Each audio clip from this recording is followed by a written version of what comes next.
ঢাকা কলেজের ছেলেদের সঙ্গে সায়েন্স ল্যাবরেটরি এলাকার সিটি কলেজ সরিয়ে নেওয়ার দাবি।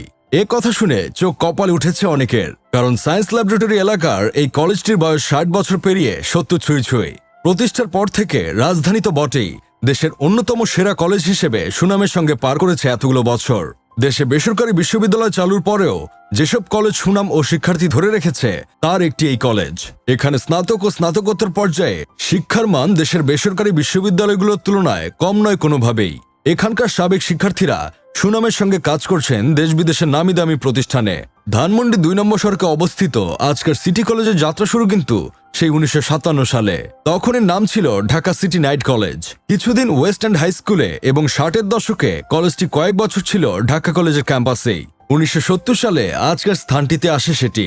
খান বাহাদুর আব্দুর রহমান এবং আতাউর রহমান খান দুজনেই কলেজ প্রতিষ্ঠায় বিশেষ অবদান রাখেন। তবে 1977 সালে অধ্যক্ষ হাফিজউদ্দিন দায়িত্ব গ্রহণের পরেই মূলত সিটি কলেজের নতুন অভিযাত্রা শুরু। 33 বছর দায়িত্ব পালনের পর 2009 সালের 29শে ডিসেম্বর তার জীবনাবসান ঘটে। দীর্ঘ এই সময়ে বাংলাদেশের শিক্ষা জগতে কলেজটির অবস্থানকে তিনি করে যান সুদৃঢ় ও নেতৃস্থানীয়। আশেপাশে ঢাকা কলেজ কেবল ছেলেদের জন্য আর ইডেন কলেজ কেবল মেয়েদের জন্য। তবে সিটি কলেজে ছেলে মেয়ে সবাই পড়াশোনা করতে পারে। 1991 সালে নৈশ বিভাগ বাদ দিয়ে সিটি কলেজের ছাত্রীদের জন্য শুরু হয় প্রভাতী শাখা। প্রভাতী শাখায় সকাল 7:30 থেকে এবং দিবা শাখায় দুপুর 12:30 থেকে ক্লাস শুরু হয়। প্রভাতী শাখায় ছাত্রী এবং দিবা শাখায় ছাত্র পড়ানো হয়। কলেজটি সময়ের থেকে কতটা এগিয়ে তার একটি প্রমাণ দেওয়া যাক। 1980 সাল থেকেই এখানে স্নাতক ও উচ্চ মাধ্যমিক পর্যায়ে সেমিস্টার কোর্স এবং পরীক্ষা পদ্ধতি চালু হয়। সেই 1992 সালে কলেজটিতে একটি অরাজনৈতিক ছাত্র কাউন্সিল চালু হয়। 1984 থেকেই বোর্ড ও বিশ্ববিদ্যালয় পর্যায়ের বিভিন্ন পরীক্ষায় প্রতি বছর অনেক ছাত্রছাত্রীদের মেধা তালিকায় স্থান লাভ।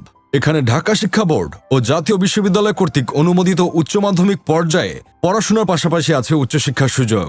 উচ্চ মাধ্যমিকে ফলাফলের দিক থেকে প্রতি বছরই দেশের সেরা 10টি কলেজের একটি হিসেবে উঠে আসে সিটি কলেজ।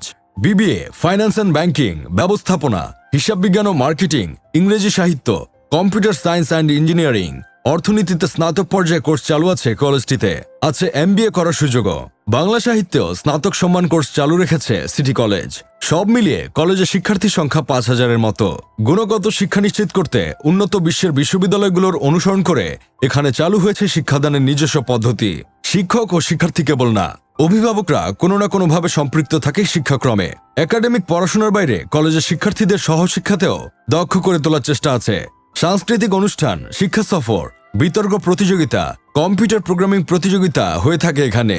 কলেজে রয়েছে 8টি ক্লাব। এগুলো হলো বিজ্ঞান club, English language club, business club, cultural club, nature club, photography club, debate club, রোবার ক্লাব। এই কলেজের সাবেক শিক্ষার্থীদের মধ্যে আছেন গায়ক গীতিকার আগুন, কণ্ঠশিল্পী ও গিটারিস্ট বেস বাবা সুমন, চিত্রনায়িকা মাহিয়া মাহি, মডেল ও টেলিভিশন উপস্থাপক মারিয়া নূর রোশন, এভারেস্ট পর্বত জয় করা প্রথম বাংলাদেশী নারী নিশাত মজুমদার, সাবেক পররাষ্ট্র প্রতিমন্ত্রী শাহরিয়ার আলম, ঢাকা দক্ষিণ সিটি কর্পোরেশনের সাবেক মেয়র সাইদ খোকন, নাসার প্রিন্সিপাল ডাটা সায়েন্টিস্ট রুবায়েত ইসলামও সিটি কলেজে পড়াশোনা করেছেন।